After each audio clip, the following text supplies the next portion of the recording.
Edie Fraser, the CEO of Women's Business Collaborative. I wanted to make sure I said collaborative. And Teresa Spangler here, CEO of Plaza Bridge Group. Our Future Forward series continues with people that are doing incredible things, finding light in the darkness, if you will, and change. And Edie, you are one of the most incredibly energetic, change-focused individuals that I have met in the year and a half or so that we've gotten to know each other in your organization. You are the CEO of the Women's Business Collaborative. I'm going to let you talk a little bit about what that is, but you've served on many boards for diversifying, for diversification, for STEM, women in technology. So many awards that you have won and so many firsts. And I would just love you, if you don't mind, share some of those, some of that history with us and what drove you to wanting to make these changes, because you're doing an incredible job. Could you share a little bit with us? Oh, Teresa, it's a pleasure. And when we all stop and think, for women and parity, it's really the time is past as we look together, and we look not only as white women, but our sisters of color and LGBTQ. Yeah. It's a time to see equality at its essence. And all the way from a young girl growing up in the South in Atlanta, I've wanted everyone to have those rights and for women to have our equality, and as business women to be able to share. If we can collaborate and all elevate and accelerate each other, we're going to see dramatic change, and we're going to see a much better economy. You know, it's already, if we look at those top women that have parity, at least 50% women on their boards at the big companies, their return on investments are much stronger because of their leadership styles. If we look at the women entrepreneurs, Teresa, we know there's such a big difference. And I was lucky to be a founder of the Committee of 200, to help start Enterprising Women and the Enterprising Women Foundation, to help start NAWBO, and probably is at least 10 of the organizations of the 73 that we have. But what was lacking was collaboration and support, because if together we seize goals, and WBC set goals for 2025 and 2030, and we measure them every 6 months, and we want to celebrate the successes as we really push together. And that includes the companies that are making a difference, whether they're CEOs and boards of directors or supplier diversity. It's just so important, or the pipeline of recruiting and retention. And I was lucky to start that other movement called STEMconnector, and we built a movement called Million Women Mentors. You know, we hit 2.5 million women that set up to give 20 hours a year to mentor a girl or women up through a STEM career. Now we look at lifelong mentoring and sponsorship, because if we really band together and everyone works at acceleration, we will really change this nation and set the world. In a time of political turmoil, we only want to be positive, and we in the private sector can make that difference. What, you know, and maybe this isn't a fair question, but what do you believe has held us back from being able to achieve the diversity and the parity? It seems like this has been such a drive and and momentum, and then we go back. We seem to take forward steps, and then we're back steps. Can you speak a little bit to that? What are your thoughts on that? Sure. I think that we've had too much of a white man's club, as we all know. And what we need to do is galvanize and ask all those men to help us, Yeah. as we're doing. We've got a program called Allies of Her. We want to salute the men that really see the difference and really are driving the change and saluting. And what we know is that if we keep taking 2 steps forward, we may fall back 1 step. I've always used it, whether we're entrepreneurs, Right. we know that is, but you got to keep that perseverance. Yeah. But we've never aggregated all our support to each other. Yeah. You know, as the 4th of July occurred yesterday, it looked as if, what if each of us looked at either accelerating and supporting or celebrating 5 women a day, right? It's not tough. In your emails, in your notes, in your support, Yeah. we will really change and drive change. And it's really recommending each other's for leadership positions and to really pinpoint and salute. It just makes an enormous difference, and not being dissuaded, but rather going to the good people that all want to work together to drive this change. Yeah, you bring up really 2 good points. I think the first one, certainly the collaboration, but you talk about men, and I know in my own, consultancy, working with some major Fortune companies, men would ask in their women's leadership initiatives, men would ask, how do I help this? And so I know part of your WBC is really engaging men to be part of that discussion, but you also talk about where women are now achieving significant positions. And it's important, if I'm hearing you correctly, for us to be sure that we're making recommendations as well to strong women that could at least be a contender for those roles. Anything you would add to that, or and I tell us a little bit about what you think WBC can do for men? One, we need to accelerate together. Yeah. And that just means calling on our men as allies, thanking them. It's just extraordinary. WBC has a goal of 33% women of color and 10% men in our movement. And we're adhering to that. And hopefully we exceed both. Yeah. You know, if we get 40% women of color and 15% men working with all the women, because together we will drive that change. And it goes with also supporting transparent data. Right. Because now we're seeing that the companies are sharing transparent data. Number of women on their boards, number of women in the C-suite, what their total workforce looks like, what's in the pipeline for women of color, what is the supplier spend that's real? How are they measuring it and sharing it? What are they doing for their brand and support and communications? And what are they doing in their communities to really support? When you put that whole story together and you aggregate it, we really can see those that are driving change, and they're succeeding. And the same thing for the entrepreneurs. You and I know that out of the 13 million entrepreneurs in America, the scaling up that is so important is so critical. And as we look at unique businesses, including you that have had cyber and tech in your background, those are the issues of the day.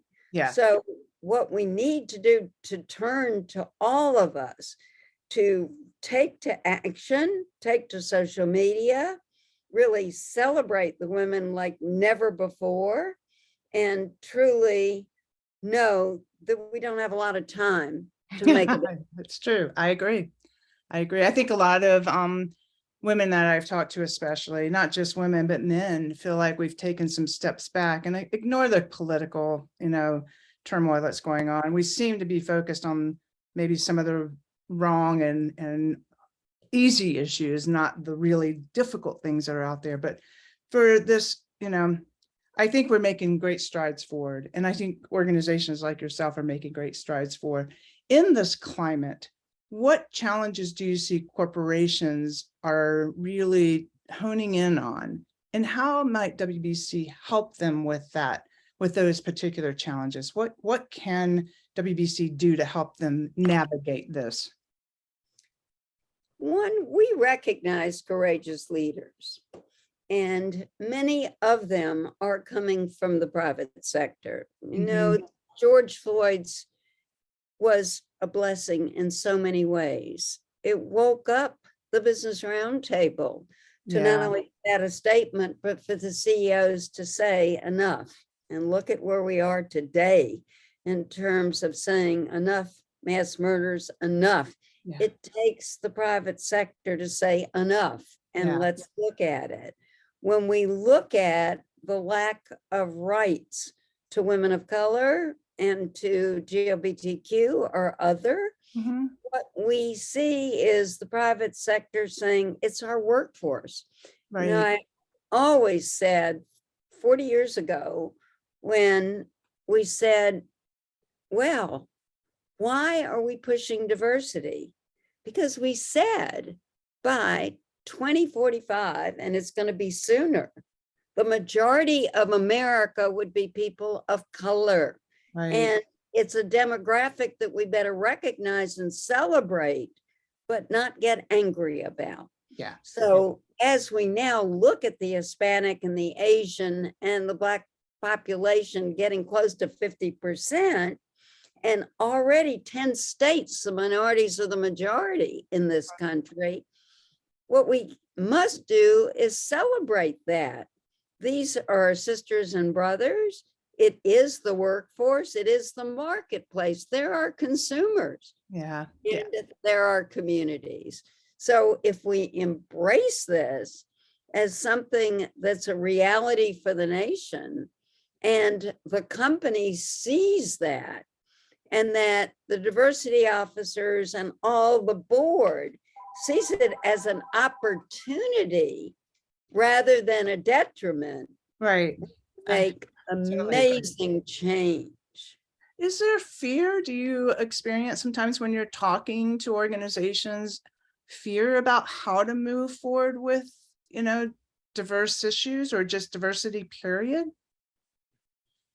I think that for those sophisticated companies, they really get it because it is their workforce, right? And it's becoming their board members, right?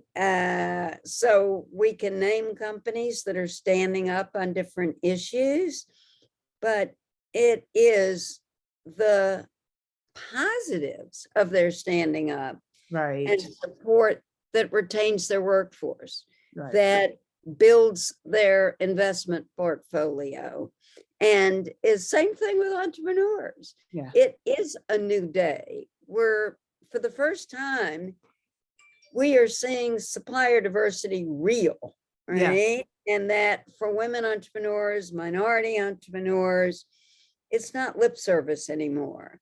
They all want to be in the $1 billion club, or at least 5 or 10% spend, because they want the best suppliers, and the opportunities are real and they're being held accountable by CEOs and boards. How exciting to see that. But we can be deterred because of news and because of problems, or we can get energized by good people. And we want to bring in positive people. As Maya Angelou said, get rid of negative people in your life. And as Ellen Keller says, let's really get going. As we said, we're faster together. And as we really looked at RBG, who really said to us how many women should be on the Supreme Court, and we won't talk about it right now, but she said 9. Right. And so our hearts are there, but our actions must really propel every day what each of us can do to be a change leader. Who was your first mentor? Oh, it's really interesting that you said that, because I think both my parents were great mentors. You know, they both were entrepreneurs who believed in giving back. Mhm. and built Casual Corner, the women's sportswear stars, and told me I could do anything. Therefore, I joined the Peace Corps staff when Jack Kennedy died and the poverty program to try to feel what was wrong with America. And that was so many years ago. But the entrepreneurial thrust was with me. Yeah. And I have recently set up with the SCORE Foundation scholarships that go out to SCORE chapters that want to support women. And And SCORE, not everybody yeah, may not know what SCORE is. Do you mind sharing a it little? used to be the Service Corps of Retired Executives. It's Right. now SCORE, but it's over 250 chapters in the Yeah. United States alone to help small business build with free counseling. So Yeah. there are thousands of counselors. And so my husband and I decided in my parents' name to really set up and support those chapters that want to do seminars for women Oh, that's entrepreneurs awesome. Yeah. and for those that want to do pitch competitions. So we all can pick what we can give to. Yeah. And it's either time or money or both. Right. Right. You mentioned pitch competitions and the capital needs for women to be able to scale their businesses. If, it's one thing to get it over 1 million. It's a whole nother thing to get it to 500 million. What about capital resources for women? What do you see happening there? Do you have any insights? It's time of change. It couldn't have been worse, right? We were been 2%, right? And 2% women getting capital and less than 1% for women of color.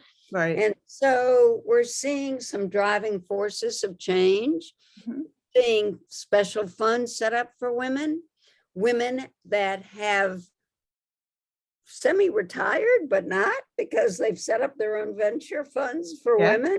Yeah. We're seeing the big venture funds really set up for women, particularly for areas that like health and tech, Absolutely. right? That have the kinds of innovation, and we need to celebrate that success and to share all those venture firms and what they're doing. And then for those investment firms, the Goldman Sachs and the BlackRocks and those, and they're only going to invest in women that have women leaders or women on their boards. Right. So again, what we're seeing is an onslaught of change for really leaders that want to see a legacy, as Right. we do, that the only way we can do it is to all do something.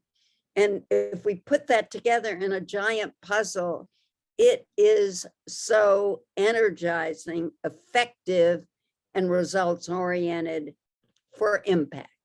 Which, impact is what it's all about. And you mentioned innovation. In the years of work that I've done in innovation and development of products and just the diversity of thinking, how important diversity on the teams are. And so it's a benefit.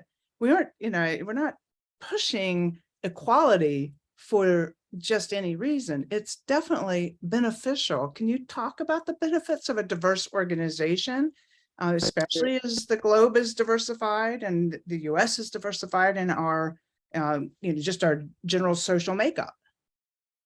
Absolutely. Innovation, Teresa, as is everything. Yeah. And innovation, whether it's products, whether it's services, whether it's nonprofits, whether it's good government leadership, it's all about innovation and change. And when in the STEMconnector, we put together an innovation task force of about 40 major companies, and the excitement to see the innovation and tying the innovation, and now to see companies lead with innovation and Right. have chief innovation officers.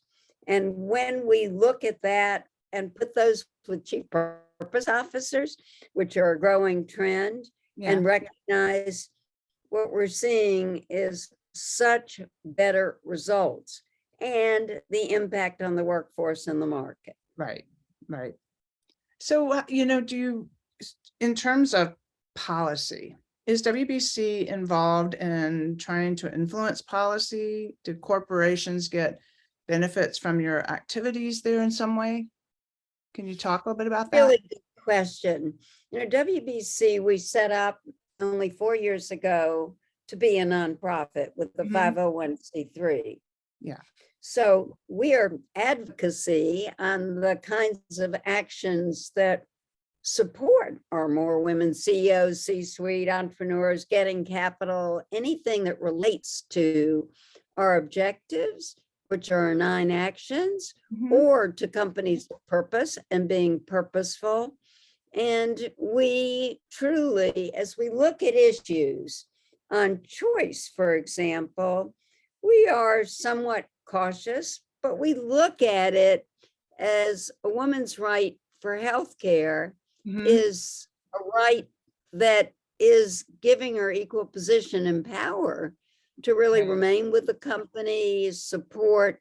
So we believe that companies will really support their workforces in any way possible to really make sure that they're so sensitive to policy. And we really support that the policy orientation in an organization like the Business Roundtable is really geared towards speaking out on many, many good issues Yeah. that support women, diversity, and change. And we're also seeing that of our 73 and growing partners, their voices are so important as we work together. We may have a little more conservative positioning from some groups, but the Equal Rights Action Group, for example, is out there making sure they're measuring parity. Or a company like Syndio has a woman CEO and has now the tech tools to measure parity and working with hundreds of companies. So every day we can see this impact because of the kind of change we seek that impacts policy, but Yeah. impacts good business. Well, so give us a little bit of your bright eye hope as the future. What do you because you so many great things are really happening. We get so focused on the negative sometimes it's hard to see the good things. Give us a little Edie future vision. What do you see happening? Thanks, Teresa. It's so clear that we can really drive the change, right? If we're nearly 9% women CEOs, why not 15%, right? Yeah. If we've really grown to nearly 29% women on boards, but we've got every month about 43% women joining public boards, a third of those women of color, 60% are first-time board members, we're going to see dramatic change. Mm. If we see the entrepreneurs getting capital and the new commitment for companies, we're going to see a flourishing economy of entrepreneurs and companies. Yeah. And we're very excited because we started a Companies of Purpose initiative of looking at what's your values, Mhm. what is your purpose? Can we take the S out of ESG, which means can we look at staffing and suppliers and community and the totality of give back to your communities and really salute the holistic way Yeah. that we're leading, and we say, yes, we can. So yes, we want to see more women in leadership, not only in business, but in policy, nonprofits, universities, and clearly government. Yeah. Because we know that there are just tremendous leaders, and we'll get there if we all learn to support and build and then celebrate that achievement. It's so true, and I love that the idea of pulling more women and men together to collaborate on this initiative is clearly the strength of how it will all happen, the backbone. But can you talk a little bit about ESG? I think a lot of questions always come around the governance side, or where does diversity fit into that E and SG? How did that even get to be part of ESG? Can you share a little bit about that and what you know and the importance of the diversity in ESG? Stopping and looking at good governance is essential. And we're happy to work with the diligent corporation that's now reaching nearly 800,000 CEOs and board members and looking at open governance for the companies. But with that, what we're seeing is putting out data with DEI reports, ESG reports for the first time. And right now we're going to look at over 500 companies and what they're doing to pull out that data. So whether it's the staffing or the board, or whether it's the supplier spend, or whether it's in their communities to support low-income communities or building better products and services for purpose, we're seeing an enormous surge of looking at that ESG, taking out that S, but remember the E and G are all part of the equation. But it's a new day for ESG, and diversity is really critical, both from a gender and truly diversity, just because the demographics of this nation propel it forward. So what would be 2 or 3 things you would tell women or people of color to do today to help themselves, right? If maybe they, is it joining your organization, or is it, what are a few things you could share that might be strategies to help people watching this particular video?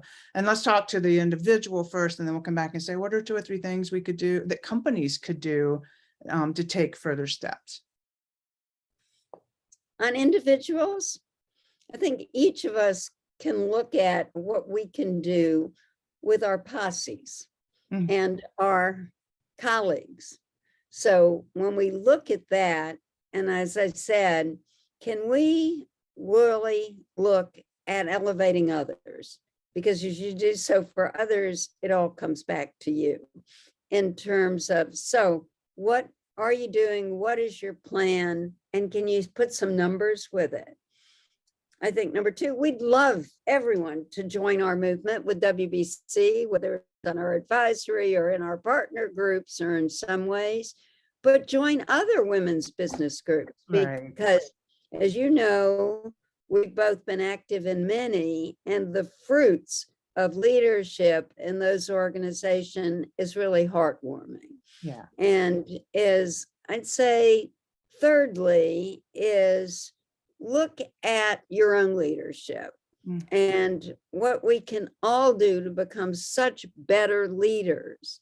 And I advocate taking the I out of your focus and putting the we in that focus.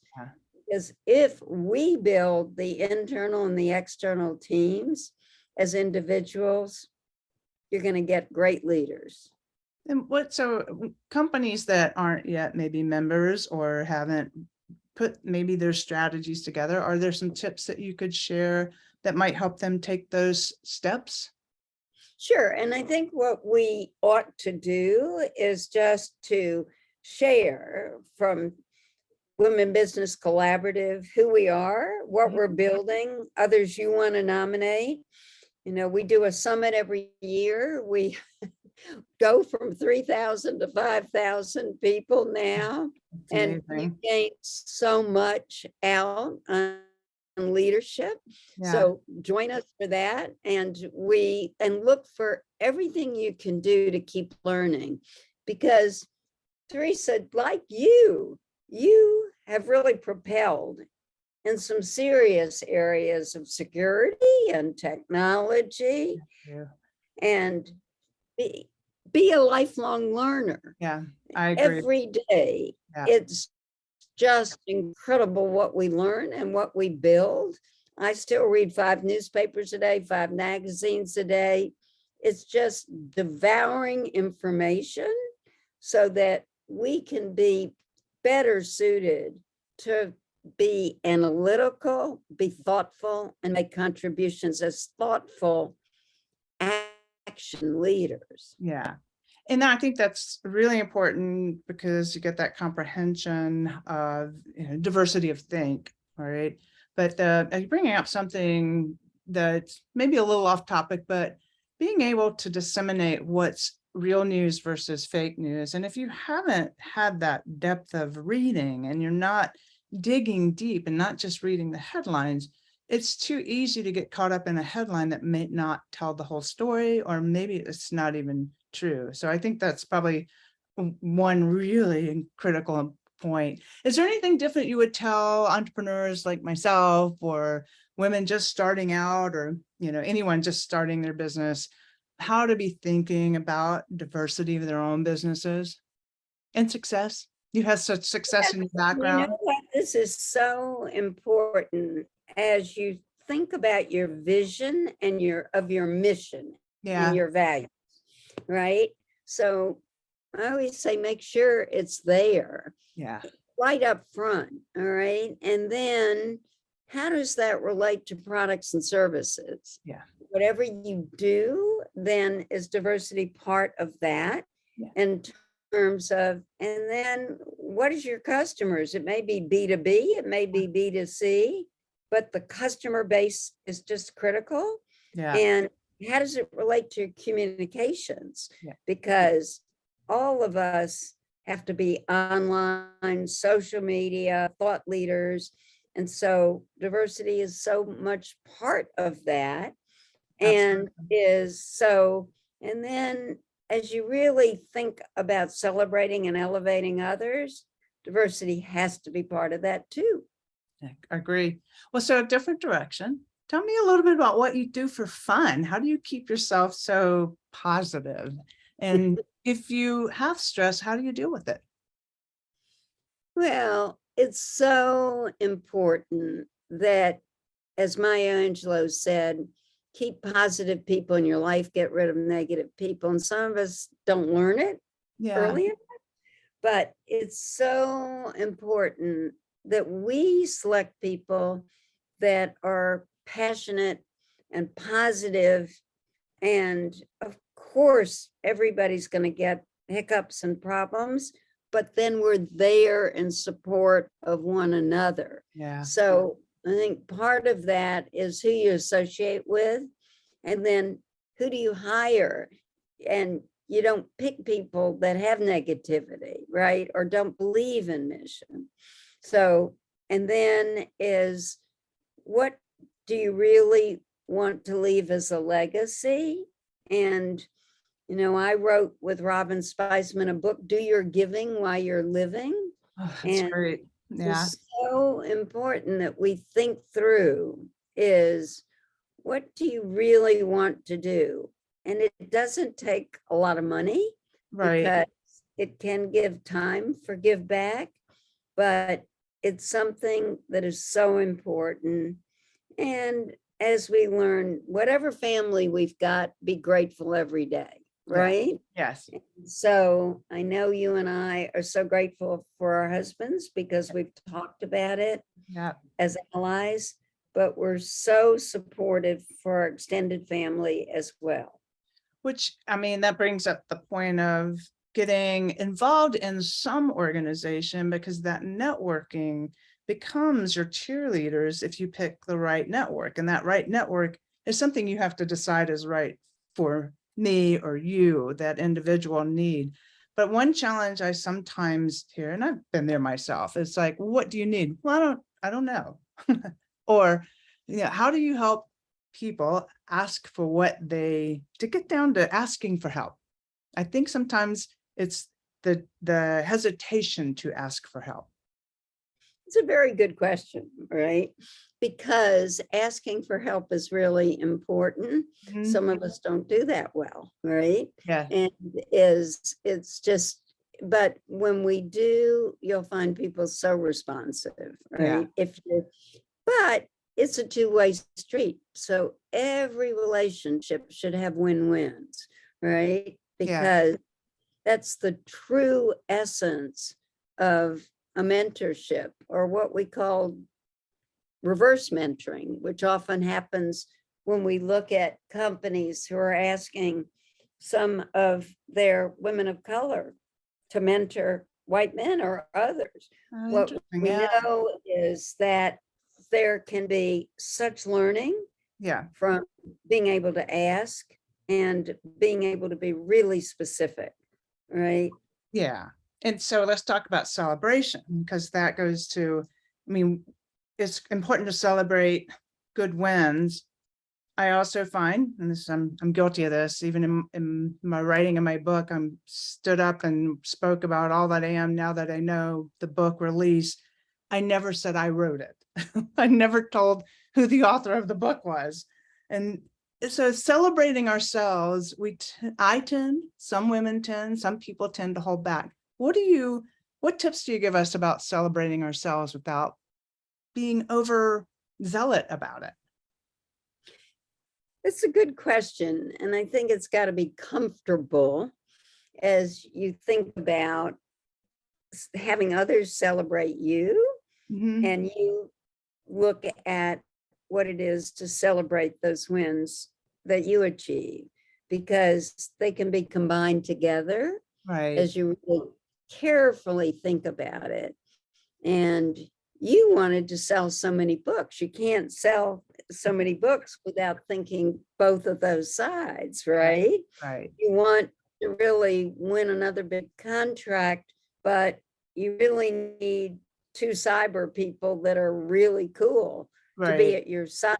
And we come to others to recommend who can be with you. Yeah. So it's always being purposeful as you think through the ask, and respect everyone's time Yeah. and effort, and always be grateful. And because the gratitude attitude just truly makes it all worthwhile.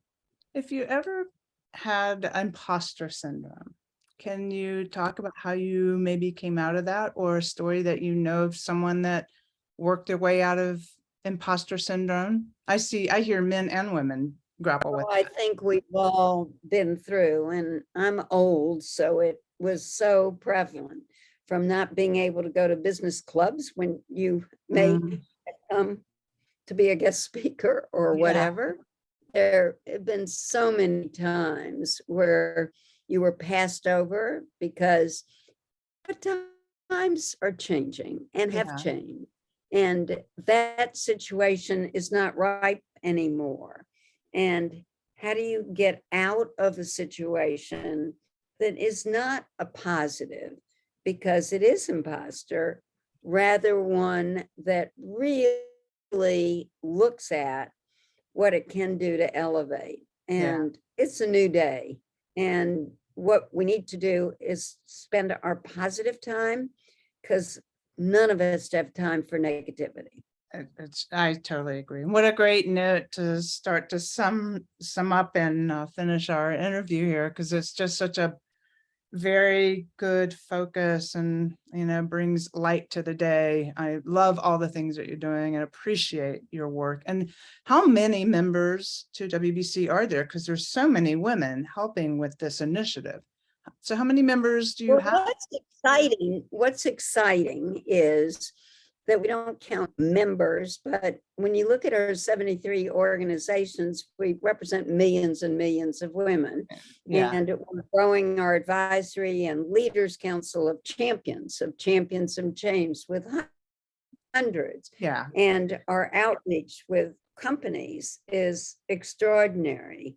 And how exciting to think about the women CEOs that we honor, the trailblazers that we see, and we can name after name. But again, we're celebrating Yeah. and realizing how great this is. And I remember a woman I highly respect in New York but went up to when it was announced that she had gotten 17 board appointments for others in the past year of major public boards.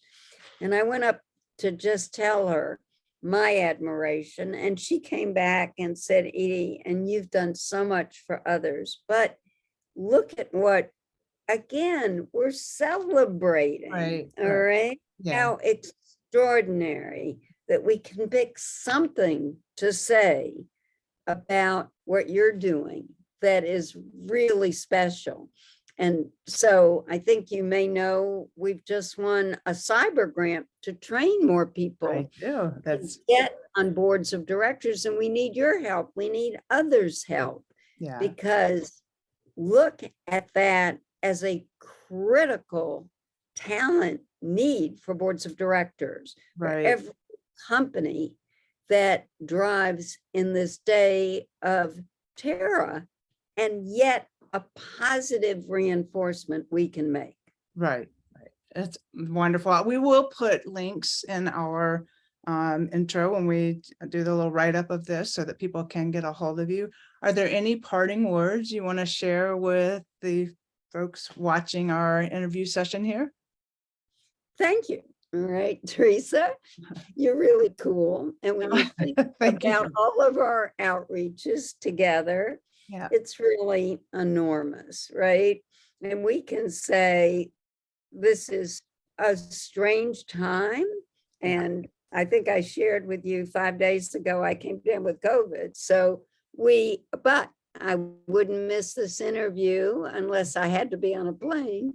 So there are just all kinds of ways with our positive attitudes and our desire to yes, set some concrete, quantifiable, qualitative goals. yeah. We are going to make happier lives and much more fulfilling ones together. And it's just one final note, for younger people really wanting to make change, to embody that small step can turn into a big step. So just take the small steps. Anyone that's desiring to change, any small step at all, the impacts will come. So thank you, Edie, for joining us. I really appreciate it. Again, we'll put connections, links, and everything in the write-up, and we'll conclude. Thank you very much. Thank you.